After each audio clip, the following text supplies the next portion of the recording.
संपला. Very good. तुमच्या पण लहान मुलांचा टिफिन असा पूर्ण संपून यावा असं वाटत असेल आणि तेही अगदी या भोपळ्याच्या भाजीपासून बनलेला, तर आजच ही रील सेव्ह करा.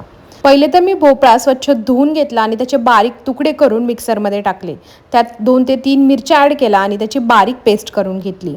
आणि त्या पेस्टमध्ये पाऊण वाटी रवा ॲड केला, 1 चमचा दही आणि छान सगळं मिक्स करून घेतलं. आवश्यकतेनुसार पाणी कमी जास्त करायचं. छान सरभरीत होईल असं ते मिश्रण ठेवायचं. हे मिश्रण कधीही आदल्या दिवशी करू नका, कारण भोपळा हा कायम फ्रेशच यूज करायचा असतो. त्यानंतर तुमच्या आवडीच्या भाज्या छान चॉप करून घ्या आणि जे आपलं बॅटर आहे त्यामध्ये थोडंसं मीठ आणि या भाज्या ॲड करा. वरून थोडंसं किसलेलं पनीर आपण ॲड करणार आहोत, म्हणजे अजून त्याच्यात प्रोटीन वाढेल. साधारणपणे आपण नेहमी जसे अप्पे बनवतो त्याच पद्धतीची कन्सिस्टन्सी ठेवून अप्पे पात्राला छान तूप लावलं आणि त्यामध्ये हे अप्पे टाकले. दोन्ही साईडनी छान क्रिस्पी भाजून घेतले आणि झाले आपले अप्पे रेडी.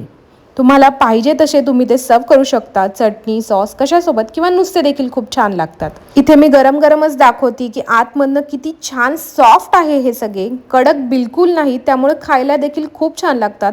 आणि मुलांना भोपळ्याची भाजी खाऊ घालायची असेल ना, तर ह्याशिवाय बेस्ट ऑप्शन नाही.